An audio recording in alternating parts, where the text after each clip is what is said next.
Welcome to Skip the Queue, a podcast for people working in or working with visitor attractions. I'm your host, Kelly Molson. Each episode, I speak with industry experts from the attractions world. In today's episode, I speak with Adam Goymour, Company Director and Park Manager at Roarr, Dinosaur Adventure. Sorry, I couldn't help myself. We discussed the government support for the sector, reopening plans, audience engagement and the positive impact of reopening with brand new attractions. If you like what you hear, you can subscribe on iTunes, Spotify and all the usual channels by searching Skip the Queue. Adam, it is so great to have you on the podcast today. Thank you so much for coming in. As you know, these podcasts start off with little icebreaker questions. So I have prepared some new ones for you today that you have not been able to prepare for. So have you ever met any of your idols? Have I ever met any of my idols? No. However, during the summer period, we've had a couple of celebrities visit us. Jimmy Dougherty from Jimmy's Farm. Great. Yeah, he came with his family. He spent the whole day here. I met him. We had a few photos. We also collaborate with our membership schemes, and it was a really good occasion because we get, had the chance to have a chat, talk about business, just talk about life, really. And he asked for my number to, sounds like a date, really, doesn't it? It does a little bit, yeah. So we could, carry on that chat that we had, which is really good. The unannounced one we had was Tom Hardy himself, who came to the park, which was unexpected. I think a lot of guys were unsure if it was him or not, and we had one of our bloggers on the park who did talk to me and say, I think he's on the park, but she couldn't really confirm that or not.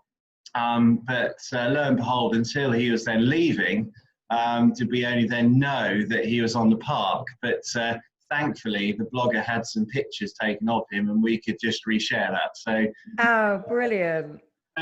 Yeah, I didn't get the chance, I haven't had the chance as yet in my life to meet my idol, but I think those are two significant people that, were quite nice to have at the park. Are you a little bit disappointed that you didn't get Tom Hardy's number? Absolutely, yeah, that would be a cool collab if I could get him to do a dinosaur video or one of those things he did on CBeebies Story Time. That would have been amazing. Next time. There you go. You've got a goal. You've got a goal for next time, right? That is brilliant. I love that. What a great story.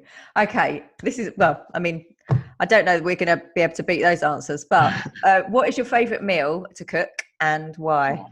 Well, I love Italian food, but something I do cook because I rarely have a lot of time, being in the business, being quite active, having a few hobbies, have a dog as well. I'm rarely at home for that long. So something I cook is quick and easy using sort of Jamie Oliver's books. It's salmon, fillets, and then I have gnocchi, some broccoli, and it takes 15-20 minutes. So that's probably my go-to meal. Perfect. Nutritious and healthy as well, Adam. Absolutely. Okay. If you could watch only one film for the rest of your life, what would it be? Easy question, sir. Oh. Yeah, Jurassic Park, the original. I wasn't expecting anything less than that. Yeah, it's a keen favourite. My mum and I always used to watch it, and we used to have colouring books when I was 4 or 5 years old that we always used to do together, and it was, a film I loved. So, yeah. And definitely the original as well, right? It was the best. It was. Okay, so I know that you've listened to a few of these podcasts, so you might have already prepared for the last icebreaker question that I always ask. Tell me something that's true that almost nobody agrees with you on. So your unpopular opinion. Yeah, I love that Greg James show. Rugby is better than football. Okay. Yeah. So I always wonder what people are going to comment on Twitter when we put stuff like this out. But I think that would be probably quite 50-50. Well, football's a global sport, isn't it? Rugby's getting there, I think, for all of the community values that rugby brings and, the atmosphere you see at a rugby club. I've played it, since I was about 9 years old and joined my local club this when I was living in Banham in Norfolk, probably about from the age of 16, I think it was, and I've played there ever since. And it's been a fantastic environment to make friends and to take myself away from the working environment and keep myself fit and active, really. So, is that one of your hobbies still today, playing rugby? Yeah. I don't play it perhaps as regularly as I used to now, but I still play it fairly regularly. It's a real complete contrast to your working day, isn't it? Being on the rugby field. Yeah, it's still in that team environment. I love the team environment. I feed off it. So it's something where I've captained and I've been a part of the senior squad. So I do enjoy being in that leadership role. So that's another reason why I love it. Great. Thank you for sharing. I hope Greg James does listen to this podcast one day and knows that I've still stolen this from him, but with the greatest intention, because I'm a big fan. Thanks, Greg. Right, Adam, I really want to, there's loads of things that I want to talk to you about today. And I think with a lot of these podcast interviews where we're talking about future, I have to kind of go back, because we can't not talk about what's just happened and what we're still dealing with. So I want to ask you a little bit first about how lockdown has been for you. What I saw was how very kind of open and authentic and very quite vulnerable you were throughout it, actually, in terms of the press reports and the news stories that we saw. And I think that's really admirable, and it's something that I really admire you for. I kind of just wanted to get a feel for how you felt and what you were going through. I think I can start off by saying it was a roller coaster of emotions, particularly as a owner/operator in the sector. I furloughed myself after the initial sort of onslaught of working through an unexpected close down and the implications of it. It was a balancing act. You balance out the practicality and emotions of closing down your business, having 100 plus staff that you're not able to offer work to, and finding yourself, after I furloughed myself, with time on my hands, which I never have had before. As I've been ingrained in the family business since I was a child, it was the first real opportunity in a family business to stop, take a step back, and look at it from a different perspective. On a personal side, I was exercising my dog Millie quite a lot, spent time with my girlfriend Rosie, reading, catching up with films, phoning friends that I've not spoke to for a long time because I've just been so busy with work. Apart from that, however, it gave me a good deal of valuable thinking and planning time, but also as a prospect of reopening loomed, there was a huge amount of planning and preparation to do for Roarr that was eventually closed for 105 days. Zoom meetings were essential to work with managers remotely prior to returning to work at Roarr also. Heck and all, it went very quickly, and it was surprising. And there was calls to BALPA, so the British Association of Leisure, Piers, Parks and Attractions, and also NAFAN, the National Farm Attractions Network. They held some twice weekly, some of them were once weekly. There's also support from the council, Norfolk Chamber of Commerce, and I was the representative, and that was obviously after I was furloughed, and I was the representative for the park. So I was being pulled left, right and centre and trying to keep everything together, as well as understanding it myself in the limited time that I had. So it was full on, really. It was going from, okay, this has just happened, to having time to myself, which I've never had before, to then being pulled sort of left, right and centre to get things sorted. But I love a challenge. I'm a young man. I'm 32, nearly 33, or 33 next week. And I enjoy the challenge, and it's all about survival, but also the growth time as well. So it's really important. I want to come out of this growing, and all the best businesses do in the tough times. So that's what I want us to accomplish. It actually sounds incredibly positive, Adam. I mean, I know I can completely appreciate how challenging the time was. Running my own business myself on a much smaller scale than yours, I know the kind of challenges that we had in terms of team and making sure that we had enough revenue and work and things like that. But actually, it sounds to me from what you've just said that it gave you quite a lot of time to reflect on where the business was, and maybe positive changes that you could make when you came back. Yeah, it certainly forced a lot of changes, perhaps earlier than we had planned to, because of the situation. Which I love change. I'm a driver with change for the better, not for the sake of change. And I've enjoyed that as another challenge, really. And that's the opportunity it's given. And I think, in life, you can look at things two ways, can't you? You can either look at it and think, poor old me, or you can look at it and think, look, are we going to nail this or what? And it's then given the motivation to the leadership team around me to drive it forward. Yeah, I love that.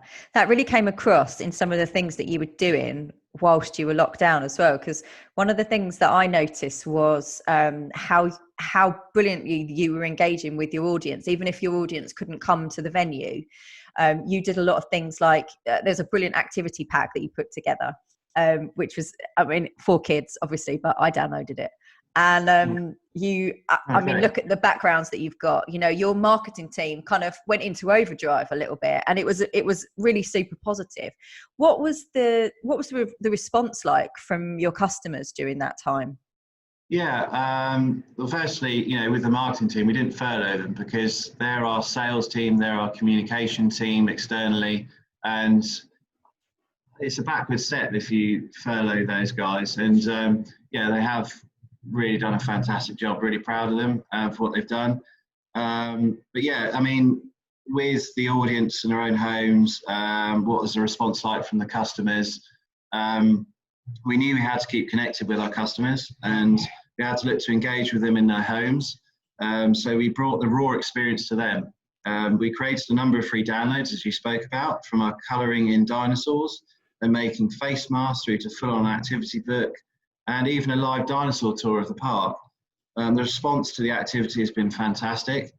We've had so many social engagements, customer survey responses, and feedback in general to say how welcomed they were in such a hard time, especially with kids at home and parents looking for activities to keep them busy, and something we're keen to continue to produce also, that we've spoken about, especially over the winter period as well.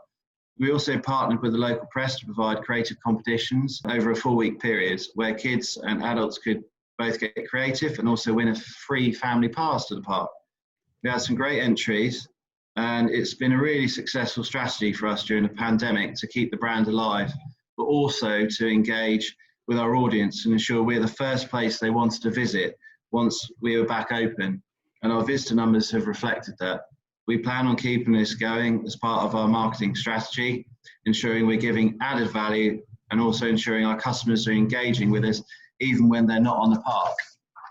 So yeah, that hopefully gives a round synopsis. And I did speak with my head of marketing, on that question really, because, she was the brains behind it, being given the full trust and talent to get on with it. And, she definitely performed, she being Natalie Douglas. Rather than she. Really proud of that. So that's something we had an opportunity to try, and that's what I said to the team. God, we've got so much opportunity to try things. Let's see what customers do like, don't like, and just keep trying new things and just seeing what we can get out of it, which, we have got a heck of a lot. A real positive. Yeah, it is a lovely positive, and it's really lovely to hear you actually thank your team as well. I spoke to Natalie during lockdown, and I know how challenging that was for her as well. I know how much she had on her plate, so it's really nice to see you give that recognition. But I think what you did was perfect, and like you say, now that people are coming back, you've actually seen that kind of translate into visitor numbers. I want to talk to you about that in a minute. But I think just going back to, through lockdown, you, like I said, you were very, very open about the challenges that you were facing. And I really respected that. You spoke out on BBC Radio Norfolk, you were in the local press quite a lot. how much of the help that how much of a help has that government support been for you? Because you were very, very vocal about needing help and needing support to keep the facility there. Yeah, well, we're the worst hit industry, sort of one of the first to close and last to open, and yeah, we need that support. I mean, the VAT reduction from the government from 20% to 5% has been a godsend and really helped us financially, especially since we've reopened. And that ends, I think, end of January next year. And I hope that extends. We had MP Jerome Mayhew visit us. He was specifically interested in looking at how we're doing. And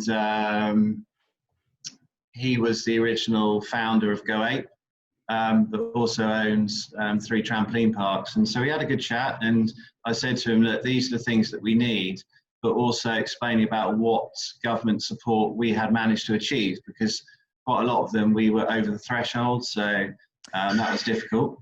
But the reduction for VAT for the tourist industry is something that the industry has campaigned for many years. We pay a lot more VAT than other countries in Europe in the same industry, and it always baffles me considering how many jobs we provide, especially in the local industry, and especially in Broadlands, which is the council area in Norfolk.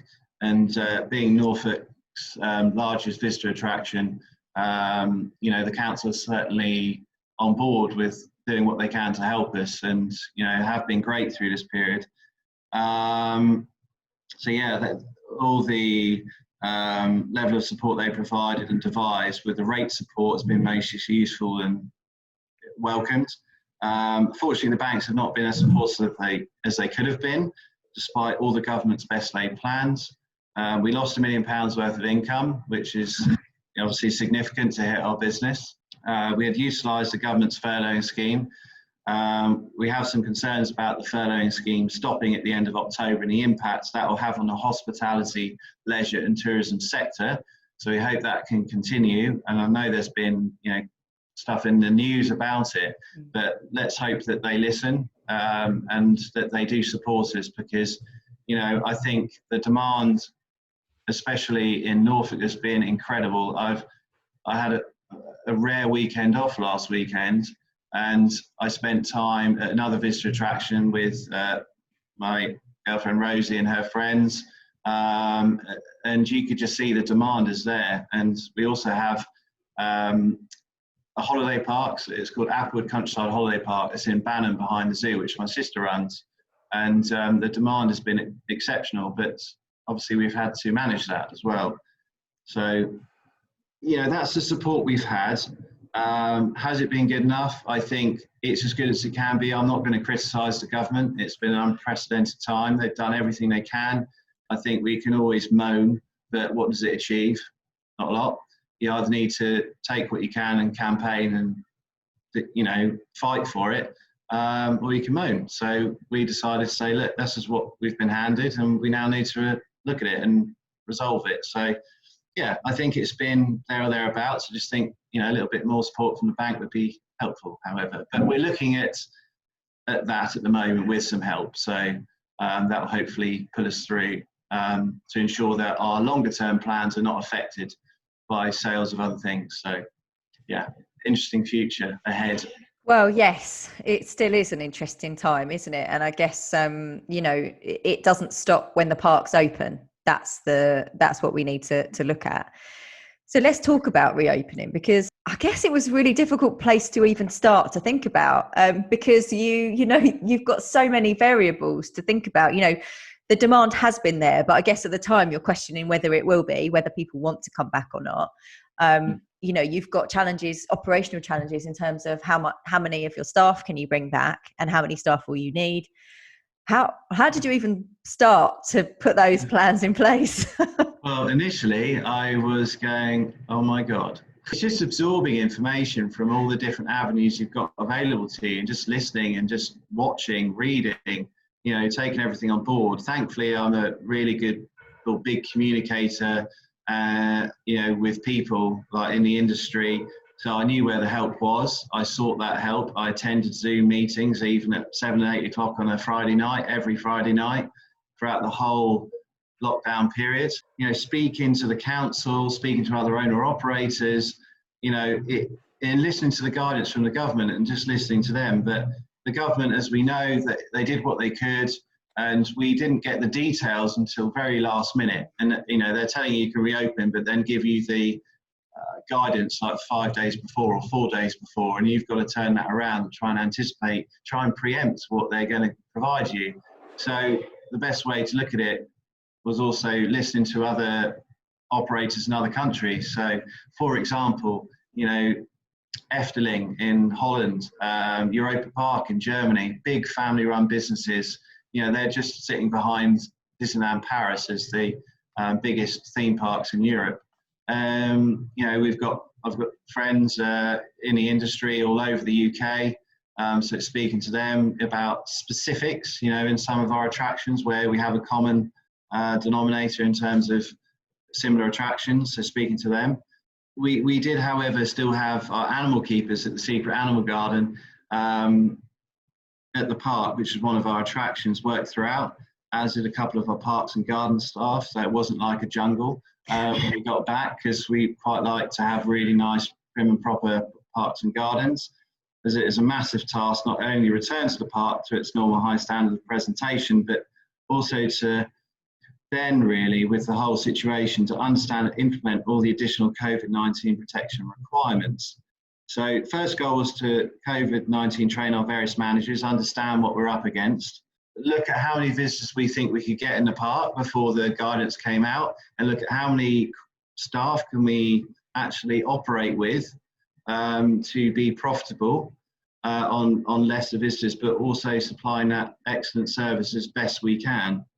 And then it's also the denominating fact that they might have some staff that don't want to come back because they're scared, which is absolutely okay. And, we had to have those chats with people, and, it took some time, but our managers were committed. Our leadership team was firmly committed. And we had to collectively agree and implement COVID, signage, sanitizer points, which probably cost us about $6 to $8 grand. PPE for the crew. I worked with a company called Regency Purchasing Group, who are a fantastic group of people, led by Alex Demetrio, who also owns a pier, Western Supermare Pier. He's a fantastic person, very helpful. His team are brilliant. So they really helped us source a lot of things that we needed. And we've worked with them for a number of years, can't recommend them enough. We had the closure of Dynamite, our indoor play, Dippyville, which is another indoor soft play, Predator High Ropes initially, but thankfully it reopened not soon after we had reopened the park. And during the lockdown period, I was speaking to Innovative Leisure.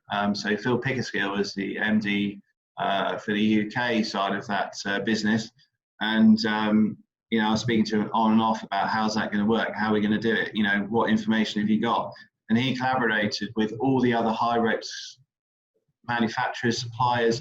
So they came as one, and they worked together on how all these operators could open them up. And they did a whole guidance document, which they went through the HSE to then support us as businesses, rather than all working individually, which is fantastic to see.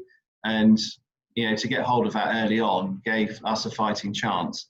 It has probably been our biggest challenge because there's only so many people you get on there, and obviously it's included in our price, but yet, to make it pay, we need to get a certain amount of visitors in. So, we then found out how many people used the attraction, because although we were counting the amount of people on there before, it was really interesting to see how many people went on that, but also other attractions that we didn't have to log how many people went on there in a day, because it just happened. We didn't have to worry about social distancing, and we had to look at toilets in terms of, that was always the biggest conversation of any Zoom meeting with Balpa and Nafan, with owner operators. How the hell are we going to do this? Yeah. People did something different. Some people did this, some people did that. I had backup plans in case something didn't work. I knew the cost of those as well, and we had one-way systems. We had a whole new IT system in terms of getting people pre-booked onto the park. And then it's working with EPOS system, who are inundated with all of their clients in order to get what we needed to open. So that was a challenge. It's incredible. I mean, just hearing you talking it through, everyone that listens to this podcast will be, they are in the sector. So they do completely understand the same challenges as you. But I mean, it is quite epic, isn't it? When you start to go through that list of things that it's affected or that you've needed to change or review or adapt in some way, it feels never ending, doesn't it? It was a huge, enormous task. It was high magnitude. It was something I enjoyed doing, because I must admit, I think I've walked our 85-acre park now 100 times in terms of the customer journey. So I did it on my own to start off with. I got it in my head. I had to do it, but I needed a team to help me deliver it. But I had to start somewhere and say, this is what we're going to do. So that was really exciting, because it was my chance to go, that I'm going to lead us from the front, and this is how we're going to do it, guys. And I did that on my own. It took me a full-on day, so probably got there about 8, left about 7 at night, racking your brains with it. Then I got my health and safety advisor in. We went through it. We spent all day as well. And then we had a plan. We knew how we were going to do it. And obviously we had to work with the local EHO to go through all of that. And away we went. And it's just putting the plans in place, getting the staff in, staging them as well. Then, working on the details of how we're going to do it once we brought the managers in, because they're the ones that are going to be operating it. And then it's just supporting them and being with them at every stage, and, getting their teams in, who's going to come in, who doesn't want to come in, all this sort of stuff. And yeah, that was really interesting. And obviously risk assessments had to be thorough. They had to be at the pinnacle of everything. Without a solid foundation of a risk assessment, you cannot operate. So that was also something that we had to look at. Then you got the additional things that the government gave. So it's like, now face coverings are required in shops. Thankfully, we'd already produced, obviously, with our great marketing team, all of our branded face coverings. Oh, of course you did. Dinosaur masks. That's what we all need. Dinosaur face masks. It's great, but we got a few different designs, and we're the first people in the UK to really come up with them. I believe. I didn't see anybody come up with them before us. And we worked with Regency again to get those made, and on the different Balpa and Nafan calls, other attractions were saying, well, where do we get one of those? And I was like, here's the information, go get it. It's a fantastic thing. You need to make it fun. We're a fun place to go. Why be boring and be crop of the mill and have a boring face mask? You're here for a day out with the family. Make it fun. We don't want to scare children, obviously, so we need to have some tamer ones. But for those that like them, we've also got some other ones. And then after that, we saw on Instagram, that Jurassic Park, they decided to start doing some. And it all started with your park. It all started with Roarr, Adam. Roarr. Yeah, and I can vouch for that, because I didn't see anything on the internet, that anyone else is doing with dinosaur masks. So, I think we can stand proud of that. Yeah. I really like that. I love that you've injected that level of fun into something that actually could be quite frightening for kids, if they don't really fully understand what's happening. But what you've also talked quite a lot about, and it's something that we've just recorded an episode about, is this sector cooperation, the sector coming together to help each other. And I guess it has been one of those sectors that has always spoken to each other quite a lot, but it really seems like this situation has just brought out the very best in people. There's been so much knowledge share between attractions and suppliers. And that's just wonderful to see. Yeah, I think the industry is a lovely, lovely industry. Most of us are family-run businesses with families that are running these places. The biggest family-run theme park, I believe, in the UK is Bolton's Park. So down there, Southampton, the Manceys, fantastic family, a very reputable business, a good brand, and like us, we're a family-run business, and we're similar age. The son, the owner there, James, and a really nice guy. We kept in touch all the time. There's a whole host of other young persons, similar to my age, where we meet up probably quarterly, to chat through ideas, to talk about the industry. It's a lonely place. and it's not, although it brings so much to the country in terms of income and jobs and everything, believe it or not, there isn't that many of us, and it's nice to meet up, and I really love the industry. It's great. Yeah, I bet. So let's fast forward to being open. You talked earlier and you said demand has been pretty incredible. What's it been like? What has it been like? Has it gone crazy? Yeah, it has, and I think in a good way. I think it's taught the English people to love where they live. The amount of campaigns coming from Visit Britain, which has been then put down to the local DMOs, so Destination Management Organisations, so Visit Norfolk, then you've got Visit Suffolk, obviously, and then that goes up to Visit East of England, who we're working a lot more closely with Visit Britain to get the attention of the government to give us some money. We're a larger tourism industry or area of the country than Cornwall. People don't know that, and they should, and we've got to shout about it more and more. So I'm certainly, whenever I attend Visit Norfolk meetings, saying we've got to do something about it and keep, putting my voice across with that, because I've been given an opportunity to have a voice, which I love.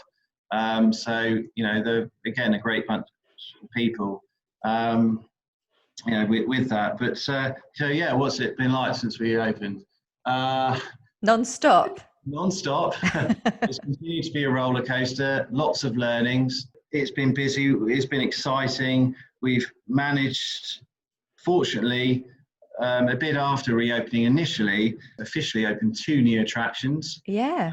That haven't been open before, where we had Dippy live shows. So Dippy is our trademarked character. So Dippy the Diplodocus. Then we've had Dippy's Raceway. So we've got a specific area in the park now dedicated to Dippy. He's a yellow and purple dinosaur, which the kids absolutely love.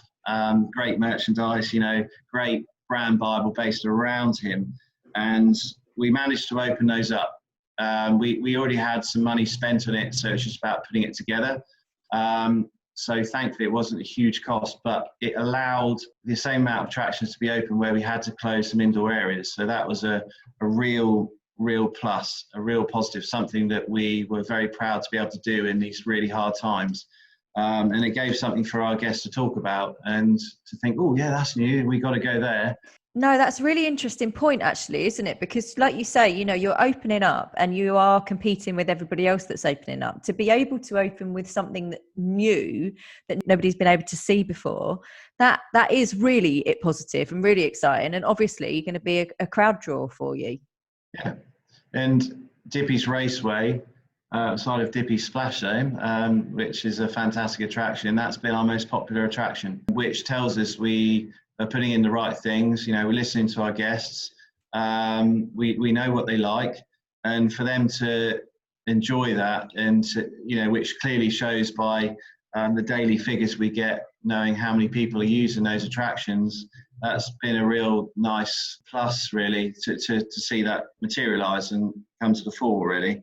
But other things, it's just been seeing guest behaviour, seeing staff behaviour, how we react in these times, and just seeing how we've pulled together as a team. And we've had, at times when we do have crew shortages, which everybody knows you get, we've had teams muck in and do other jobs, which has been really good. And that was something I set out when all the managers started. I said, look, we may have to obviously all muck in, which is pretty usual, but more so than usual, to ensure that the park runs smoothly for our guests. And they have, as and when the needs arise, they done just that. So it's been a lot about learnings, note takings, reacting really quickly when we needed to, constantly monitoring, adapting, and just getting things right. It is a lovely positive story, and it's wonderful to hear that you've been kind of inundated with people coming back, and so positive that you've been able to open these new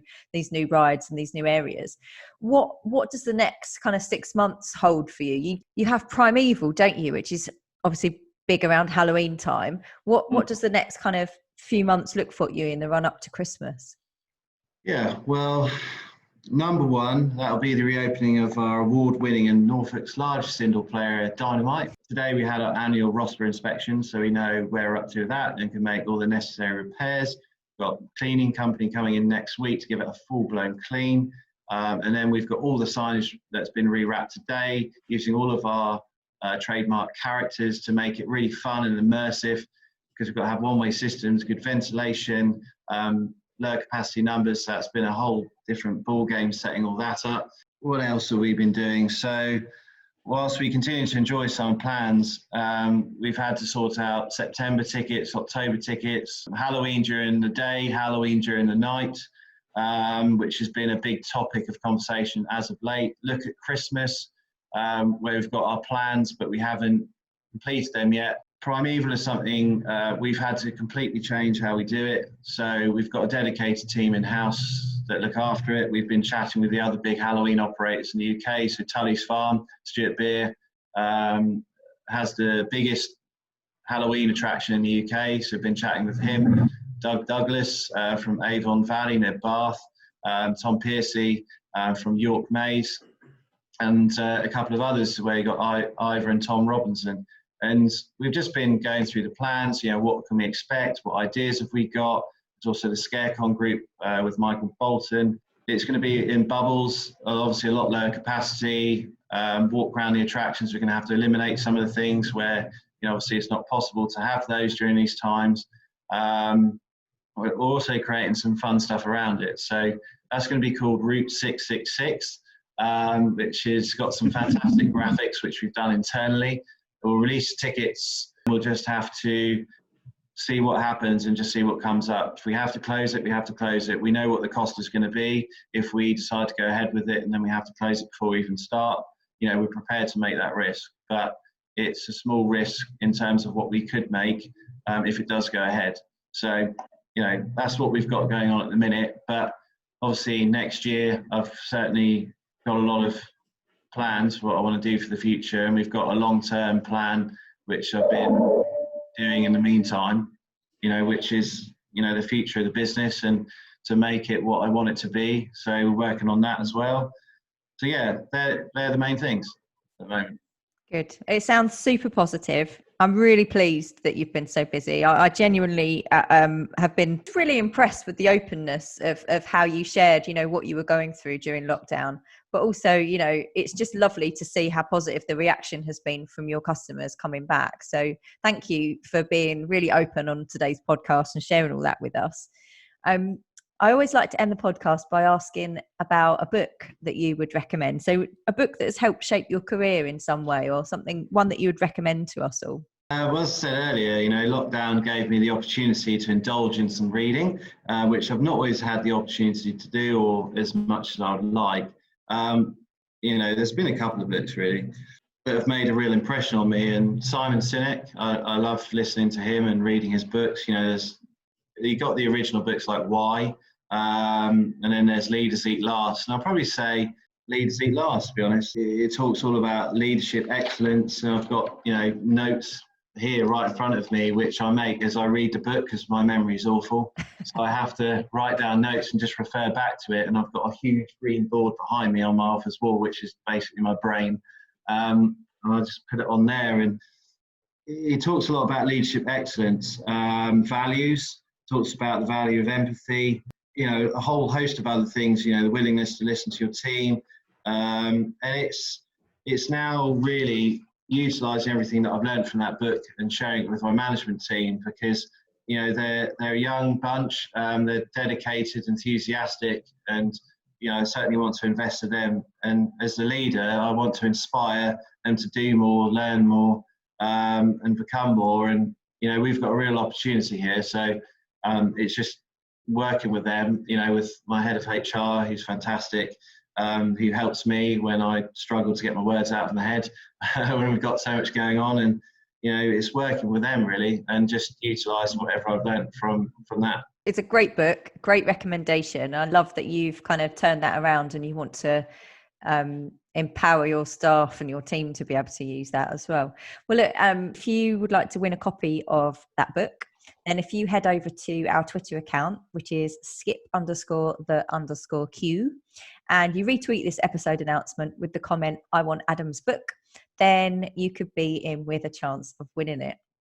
Adam, it's been lovely to have you on today. I think it would be lovely maybe to get you back on in a year from now and find out how all of those plans have developed as well. I think that would be great. Yeah, I'd absolutely love to. That'd be great. That'd be really, really nice. Thanks, Adam. Thank you very much. Thanks for listening to Skip the Queue. If you've enjoyed this podcast, please leave us a 5-star review. It really helps others find us. And remember to follow us on Twitter for your chance to win the books that have been mentioned. Skip the Queue is brought to you by Rubber Cheese, a digital agency that builds remarkable systems and websites for attractions that helps them increase their visitor numbers. You can find show notes and transcriptions from this episode and more over on our website, rubbercheese.com/podcast.